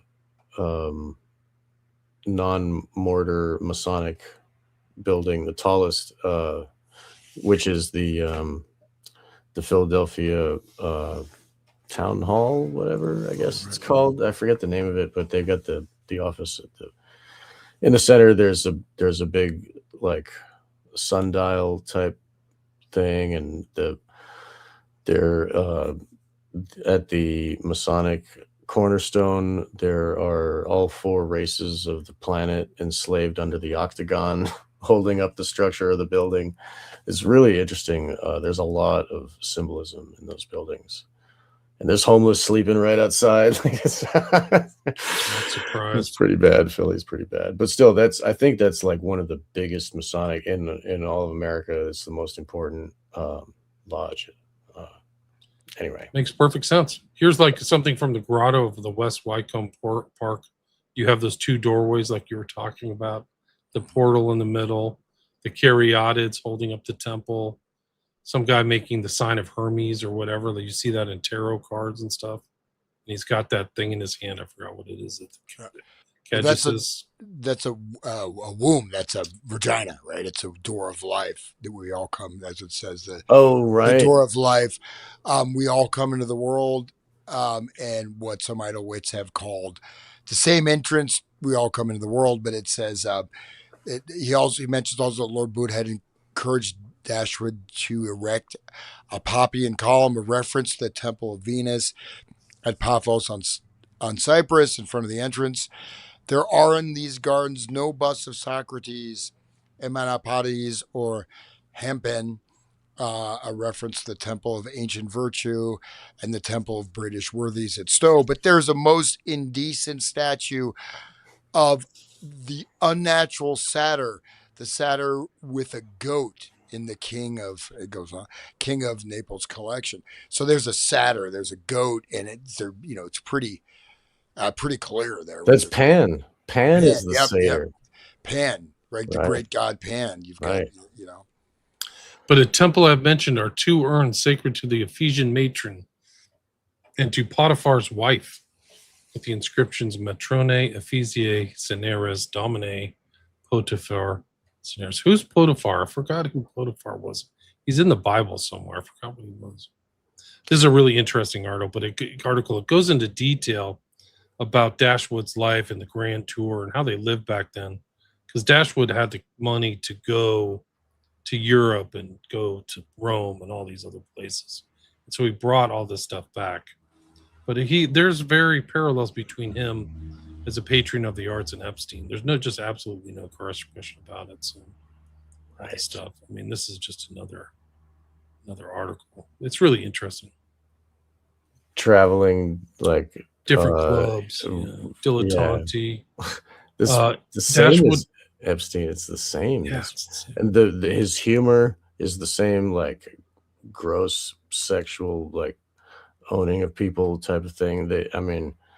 He wasn't high-minded, Epstein, and he wasn't a mathematician, but he was still like teaching them math class, Anyway, Dashwood's a member of multiple secret societies or societies: Society of Dilettanti, Society of Antiquaries, Royal Society, Lincoln Club, the Egyptian Society, the Divan Club or Divan, the Society for the Encouragement of Arts, Manufactures and Commerce, later the Royal Society of Arts, and the Monks of Medmenham Abbey. And it's weird. So it's like the Abbey of Thelema and the Abbey and this weird, like in LA, like one of the big like kinked out bars with dancers and go-go dancers is called the Abbey. I always thought it was weird. Like it's in the West Hollywood part. LA has a bunch of Babylonian stuff too in their architecture, right? It's another story in itself. I mean, there's Right. stuff. Like there's big, like back in the day, those kind of like the Society of Jesters and these other things, they had huge, nice buildings. Like they spent money on classical architecture. There's a good article I found, Life and Times of the Hellfire Club. That kind of is an overview. But it has some of the pictures and some of the architecture. And then this is the doctrine. This is one of my earliest articles. But it just shows Harpocrates. Like I wrote this a long time ago, but it's really just about the motto "Fais ce que voudras," or "Do what thou wilt," was placed above a doorway in stained glass. So it was there. Like this is old. But it also just shows the theme of all this other stuff. Didn't the "Do What Thou Wilt" come from Hazis? What the fuck? Sabah, the guy, the assassin. I don't know. I thought it was nothing is true, everything is permitted. Yeah, but it was like it kind of morphed into like with the telephone game into this "Do What Thou Wilt." I think there was some kind of lineage. I think I remember learning that. I think it's just maybe a similar sentiment because Okay. nothing is real. Basically, it was the son of Hassani Sabah, and so he actually ended up being assassinated because he broke the he basically said time is ended, so there's no more time, there's no more religious law, and so he broke. I think it was Eid, the holy fast, and he just started drinking wine and just basically partying and said nothing is real, everything is permitted because time is ended. So Right. the time, this is the end. Like Kiamat means the day of resurrection. So he actually believed that the time itself had ended, and they were in this, and so now there's no more law, No right? morality, right? And there's nothing is real. In fact, nothing even exists anymore. So, but he lasted just a few years, and he got a knife through the brain or something. Yeah, But, it's not a good philosophy of life to last long if you're gonna have that this motto. was, but yeah, but I mean, I don't know. I mean, Rabelais is one of those, again, a little bit, like Bosch, the painter, is a little bit mysterious. Do you know much about him, William? There's not that much written about him. He wrote these books and was sort of a monk that he got in some trouble, but there's not a lot. Did he have connections with esoteric orders? But it sure seems like it looking at his books. I vaguely remember Rabelais was known to be part of like a traveling troupe of performers too. So something kind of like medieval times or something weird like that, or The propaganda of their day. Yeah. Right. But I did quote him from this article. I quoted the histories of Gargantua and Pantagruel. So it's, quote, all their life was regulated not by law, statute, or rules, but according to their free will and pleasure. They rose from bed when they pleased and drank, ate, worked, and slept when the fancy seized them. Nobody woke them. Nobody compelled them either to eat or to drink or to do anything else whatever. In their rules, there was only one clause, do what thou wilt. So that's out of Rabelais. I guess like that was the name of his play, was Gargantuan Panic Rules. So that's where we get the word gargantuan. Oh, really? That's where the word comes from? Yeah. Wow. He was a giant. So a giant in this. Huh. The doctrine of science. You want to wrap it up? No. I've got a couple copies of his book. He was a Franciscan monk. He basically got kicked out for his writing. Excommunicated. Yeah. Sorry, go ahead. Yeah. The visitor to Medmenham was welcomed by a statue of Harpocrates, the Greek god of silence, as well as his female equivalent, the goddess Angerona. They seem to be there to remind members that they're required to be silent about what goes on inside. I wonder if that website's still up. It was philipcoppins.com. That's where I got that. And then there's Crowley making the sign of silence at the tomb in the Skull and Bones, right? See those two skeletons? They're literally making the sign of silence over a ceremonial font. And then at this is St. John of Nepomuk, who kept his mouth shut and wouldn't divulge the secrets to the queen, and they killed him. He became a saint. And then the Bohemian Club kind of morphed him into their own purpose, like keep your mouth shut. And they made a statue of him, made him the sign of silence. And then they wheel it out of the Bohemian Club in San Francisco to Northern every year. So the Bohemian Club in like the Grove, they move this ceremoniously every year. So it's really something else. To know, to will, to dare, and to keep silent. That's the rules. Right? Eliphas Levi's, right? That's the meaning of the Sphinx. Right? Well, I thought the meaning of the Sphinx was cannibalism. Like, maybe that too. You know, the rulers will eat you if you disobey. Yeah. That was the end. We can finish strong, guys. Do you want to finish? I know that Hans wants to go, but this is. He said 2 hours. I think he's got another 20 minutes. Yeah. Okay. Like that. Yeah, I do. I haven't gotten. I'm a little. I'm doing okay. I've been better, but I've been okay. Well, we can work around your schedule, but we can finish strong. If you're talking about cannibalism and stuff like that, let's do this is a remarkable posting on 4chan. They're mostly crap, but this is like from 2020, and it's called Story Time with the Dead Man. Can you guys read these? You just want to read these paragraphs that pop up. There's like a number of paragraphs from the same guy. And you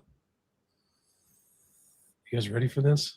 Sure. Does anybody feel like reading this? I can't really read it. I mean, are we going to get kicked off of YouTube if we say this? Like the first line there? I could like censor it maybe. I'm going to self-censor. I'm going to off myself tomorrow. I'm also sending 3 packets of copied information to the media, 1 to CNN, 1 to MSNBC, and 1 to Fox News.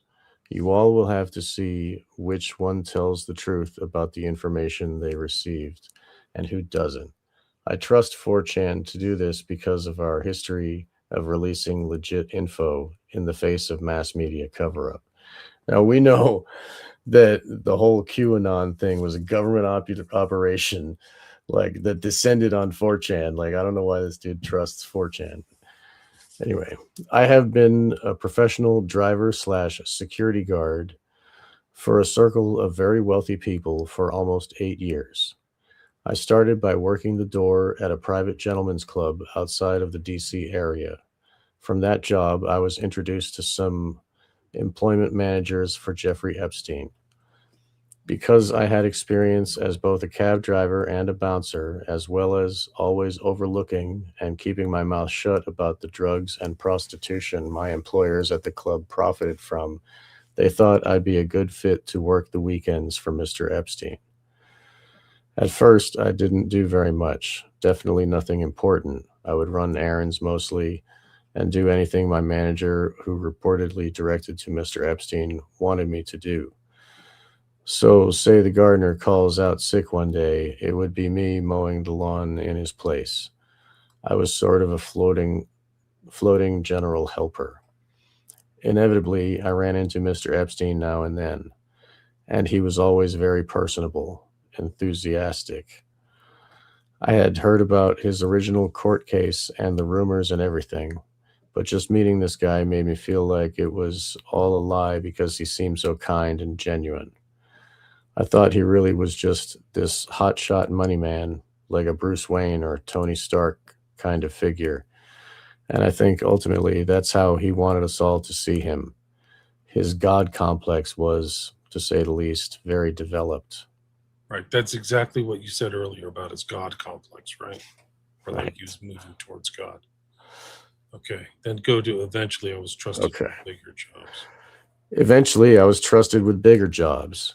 I think I got a good reputation because I cleaned one of Mr. Epstein's bedrooms one day. There was, to my dismay, a mixture of shit. There's a mixture of shit and cum on the bed sheets. Sorry, YouTube.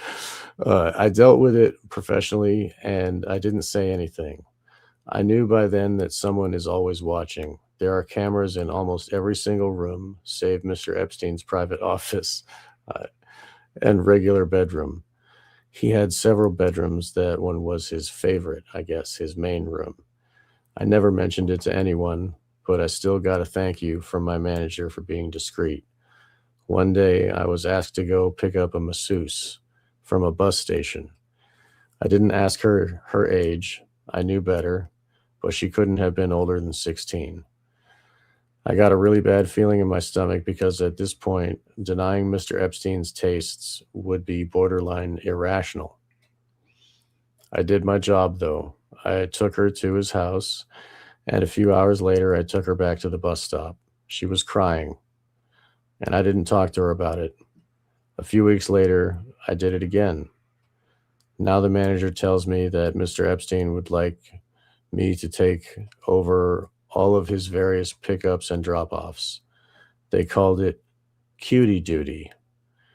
Effing barf in parentheses. But it was more than just girls. I would pick up drugs and other assorted packages, most of which I had no idea the contents, but as far as I was concerned, the less I knew, the better. I was getting paid very well for the amount of work I was doing. In a given day, I spent 3, maybe 4 hours doing anything that could be considered work.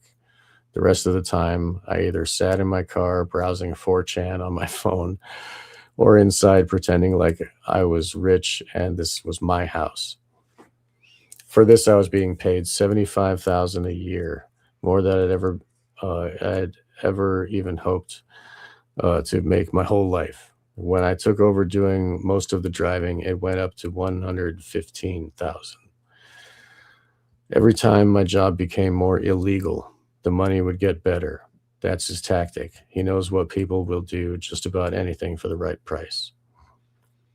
Right, like so it has the ring of truth, like the right price, running drugs. There's a 5-year drug investigation into Epstein, guys.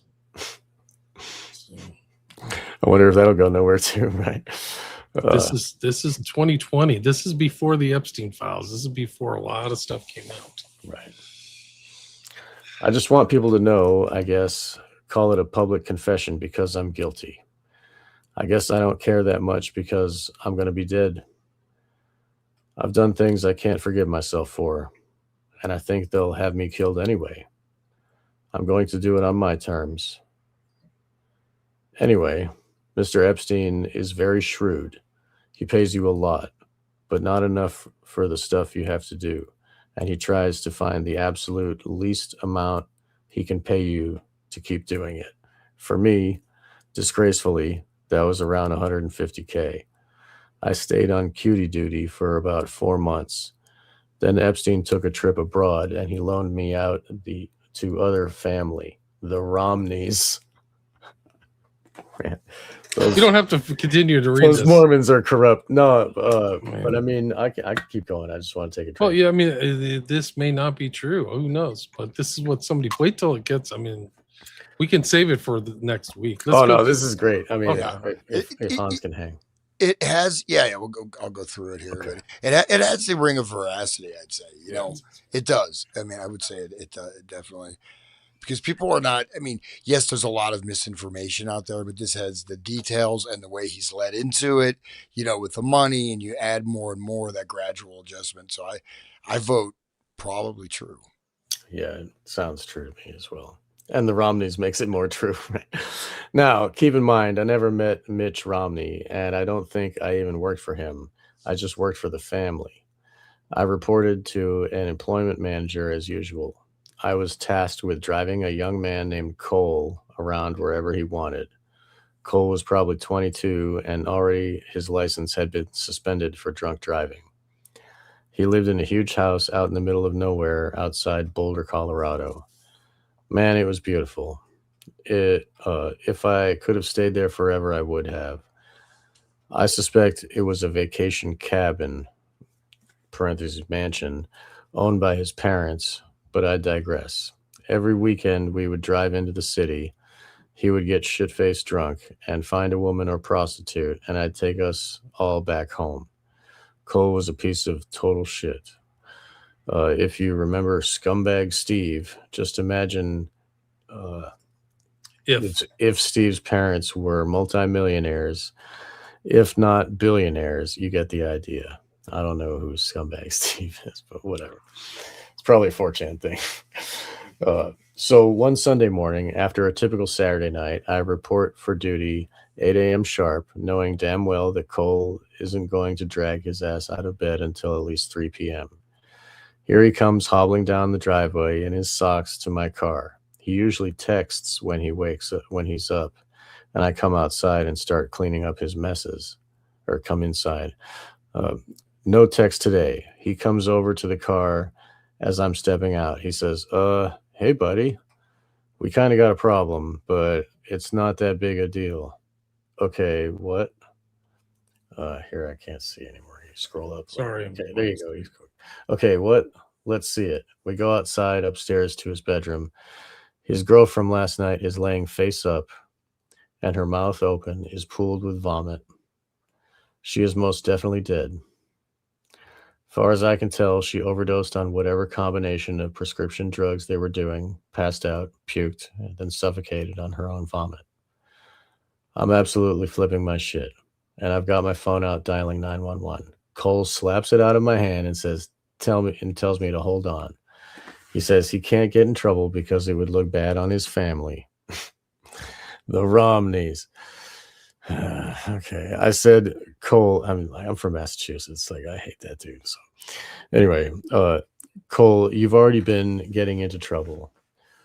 He says he knows, but not this kind of trouble. He says, I'll get a big bonus if I just deal with it myself. Now, I'm way out here in the middle of nowhere, and the implication from day one of my employment in this circle has been that if I mess up, I might suffer harsh consequences. I know what I did was wrong.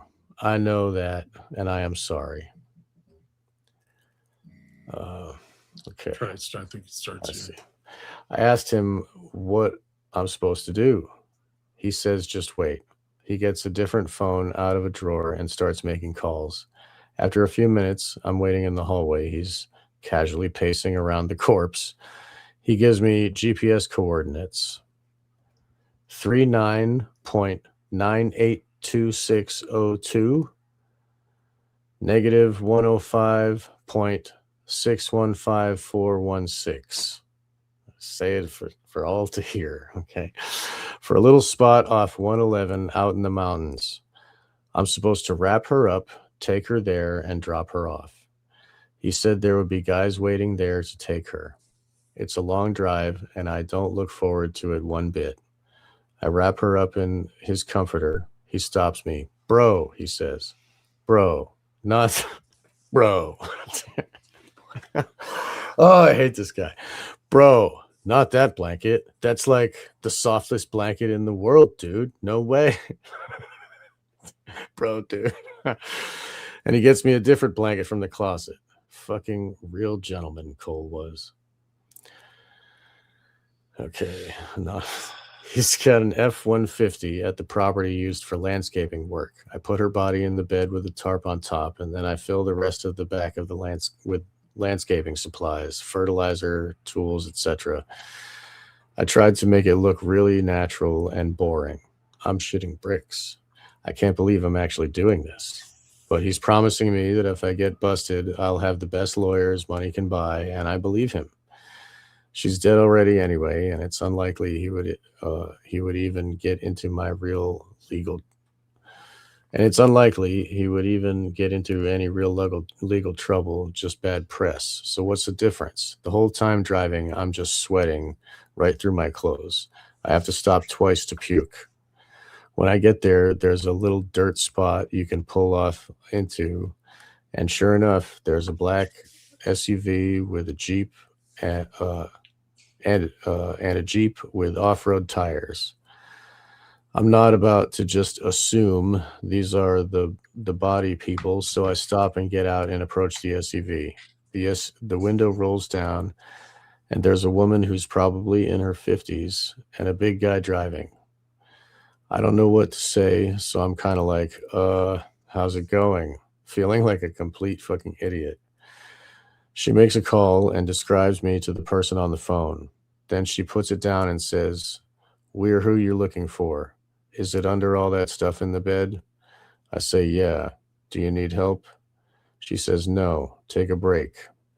So I walk into the trees a little bit and smoke a cigarette or two. They've got her out and put her in the Jeep within about 5 minutes. The woman tells me to wait 15 minutes before I leave. Then I pull out of the driveway. The Jeep drives further into the woods. I wait maybe 7 minutes, then I leave. I got a text later telling me not to ever leave early again. It was from a blocked number. Right. Guys, we'll pick this up next time because it's 51 pages. I'll send it to you. It's 53 pages. I'll send it to you. Okay. I'll send it to you. You could read the rest. And I think we should probably, other than the name of Jeffrey Epstein, excise some of these names. Shouldn't say Romney. I think Romney may be bad, but he's not working Romney, directly for Romney, right? Right. He's saying he's working for the Romney family. Right. There's some other names. Romney. Yeah, there's some other names in there we shouldn't mention. So I'll have you guys read it over and we can pick it up next week. All right. Well, this is really juicy stuff. I mean, but this is all more of the same. Like, what would you expect them to do? Of course, slap the phone out of his hand. Don't call the cops. This is like a Hollywood movie, man. Right. It's like a cleaner thing, though, right? It's like Pulp Fiction or something, right? Right. So they've got. And this is really what happens in these elite families. There's a lot of debauchery. There's a lot of blurring of lines, and they don't go through the law. They try not to.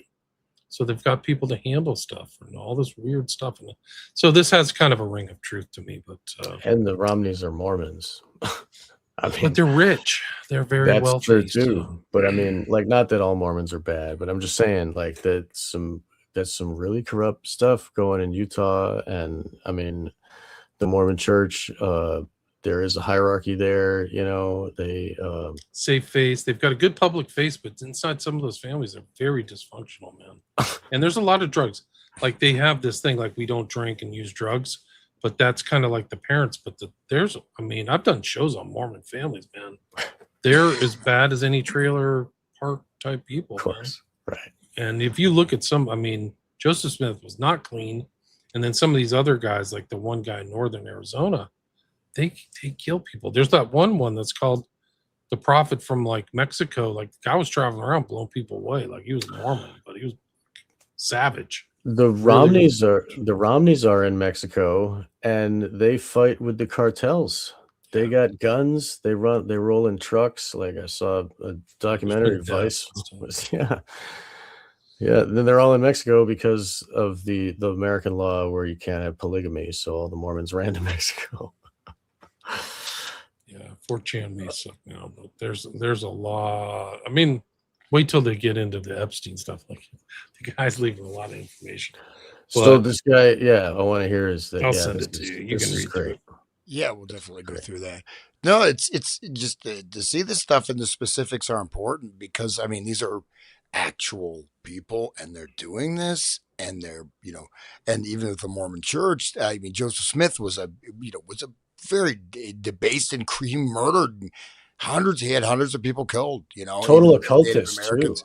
Yeah, and there's higher levels of the Mormon Church that are like occult Masonic ritual stuff, and no one's ever saw his golden tablets, but he was taking mushrooms, and I mean, if you read it, it's pretty funny, but he was tripping. Right. It's a known fact that he would go into Masonic buildings, like he would be inside Masonry. Like there's a book that came out as him as the Masonic prophet, and it's like he was at this lodge. What the hell's he doing at this lodge? So there's a good friend of mine who's ex-Mormon. Well, she's a good acquaintance on podcasting. She is it Heidi Love? Yes, Heidi Love. Yeah, I've had her on. She's fantastic, and she was actually been attacked. They went hard, and like they attacked her computer. They were going after her family's phones, and like hardcore. She said something wrong about the Mormons. Maybe we shouldn't say Cole Romney's name, but she has a great show where she goes deep into the occultism of. Like he had this like seal of Saturn that he wore around his neck all the time, and he had like the this seal magic of Jupiter. Jupiter, when he was right, dead, they found the seal of Jupiter with him, which looked like right out of the Solomonic magic, right? And like he actually, when he got shot, he said, "Is there anybody with sympathy for the widow's son?" Which is a full-on Masonic cry of distress. Like everybody heard it. Yeah, they still shot him. Right, and the Mormon temple is built like the temple, Solomon's temple. It's built in those same like geometry, And when I was looking at that picture you were showing me earlier, or you're showing us earlier of the triptych and the oval door, the one above that, like the guy holding the wreath or whatever in his hand, kind of reminded me of the bugle guy on the top of the Mormon church, No, he did Moroni, right? Yeah, right. Bugle guy, but he's like blowing a horn, which is different than this character, but it's similar. Kind of had the same posture with the dancing. I think that's what if I pull up like Crowley's tarot about like that's the messenger, right? That's him. You mean the magician? Hermes. Oh, right. Okay. Yeah, because the magician has one hand up, like the Baphomet, like the Baphomet has one hand up, but that kind of different. The way that the one arm is curved and the leg is curved is kind of like the spiral of the universe, kind of like that painting of Jesus where he's got one hand up and one hand down. Forget who painted it. Michelangelo, maybe. Like the churning of the souls, and anyway, I don't know if it relates at all. And someone said Willahead Rex, Wahed Rex says Jupiter talisman and a Mars dagger. So a dagger is another tool, magic tool. So yeah, it reminds me of this. Oh right, yeah, the magician, right? So that's one of the cards. There were 3 magician cards in the Thoth deck, and that was one of them. It does look like that. You're right. He was a magician, and also he was a huckster, right? Before he became he was a scam artist. Snake oil. Yeah, he literally a snake oil, and also a dowser, and just whatever, and just he would just do any scam available. He would just run it, and he was just like he'd just get out of town real quick. Yeah, he was an experienced scammer who had to leave town over and over again, so he'd just go on to the next town like a snake oil salesman. The early court cases are incredible, guys. We could do a reading on those. Like there was one I met Joseph and he said there were some golden plates about 45 minutes away and he just needed a ride to find them. So I was interested. So I got him in my truck and we went out 45 minutes. We looked around for 5 or 10 minutes. We couldn't find anything. Then Joe said, wait a sec, I got to go see Bob. And then he went and saw Bob and came back 15 minutes later and I gave him a ride back. And after I dropped him off, I realized he didn't want to show me any gold plates. He was just looking for an excuse to get me to take him on a cart to go see his buddy Bob. Yeah, So we the should have gold Heidi plates was Love a on. means We to the end. Yeah. should talk about the Messiah. But anyway, but that it's very important that we like. He's another one of those magic hucksters. And wasn't Joseph Smith's family was gypsies too, right? I mean, they were like they taught him the magic stuff, and they taught him to. Yes, mom was into that stuff. Right. So, and she taught him to travel from town to town. You know, like. It was a family tradition. It seems like. See, this is what I'm. This is it. What's this? There is some type of person within the tarot. The class. Maybe I'll go to the Waite tarot card. Waite. Oh, Rider Waite. Yeah. Yeah, that's the classic. See, this is it here. See, the magician is holding up what I think this guy's holding up here. Let's see. Yeah, there it is. Oops. That's it. Oh, that's not Rider Waite, but that's I don't okay. know what that is. Yeah. But you're talking about the caduceus. Yeah, the caduceus. He's holding Right. the caduceus. I can't really tell from this picture. Right. Anyway, let's wrap it up, guys. We're at the 2-hour mark. I mean, I think we can just do another episode. Oh yeah, 2 hours exactly. That's great. 255 listeners. Thanks for all the comments, guys. I haven't been following it at all. But, the chat is very active, and We love that the chat is active. Thank the you. chat is active. Thank you, guys. Hope you feel better, Hans. Thank you. And Thank you. You anybody want some else wings? looking- My wife said, "What should I do with them?" I'll send them to you guys. No. Pass. No. Pass. All right, guys, that's episode 12, Epstein All right. Files. Epstein the Hellfire Power. Club. I haven't gotten to the modern stuff. Like I've got a whole nother set of slides on Bohemian Grove and some of these other. These are kind of modern iterations Right. of the Hellfire Club.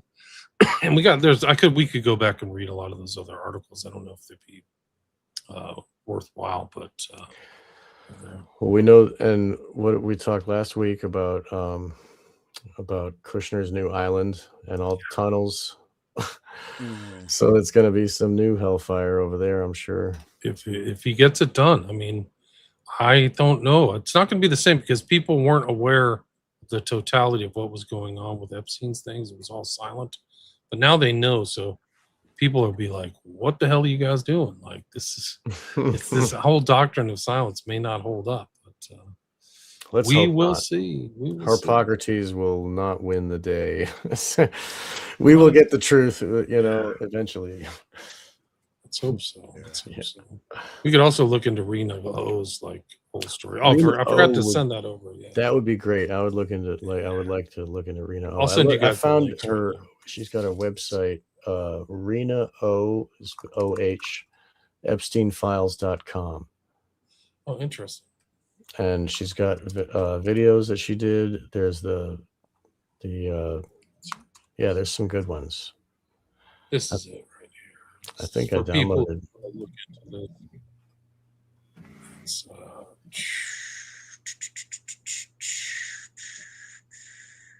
Yeah, it's RINAOH This is where I EpsteinFiles.com. got everything. It's, Epstein survivor drops bombshell on what she saw from 2 months ago, TMZ. So you can just do that. Okay. Yeah, please, because I want to download that and save it in the files with this episode. Well worth your time. There's no question about it. That is a whopper of an interview. Babylon, the art stuff, the patron of the arts that ties right into Dashwood. Like these are really obvious connections, this high living rich person and debaucheries and all that stuff. And I don't know, you don't hear too many stories about these guys tripping on drugs and stuff like that, but there's drugs going around, and that's what this final 4chan thread is saying, that there's this other environment of drug usage going on. Makes sense. I mean, they got to incapacitate the women, Remember, like the Tav and the other ones, the brothers, they were talking about MDMA and mushrooms, not the other one, because then they get to they remember and Alexander Brothers, right? Yeah. All right, guys. Till next time. Hope you feel better, Sean.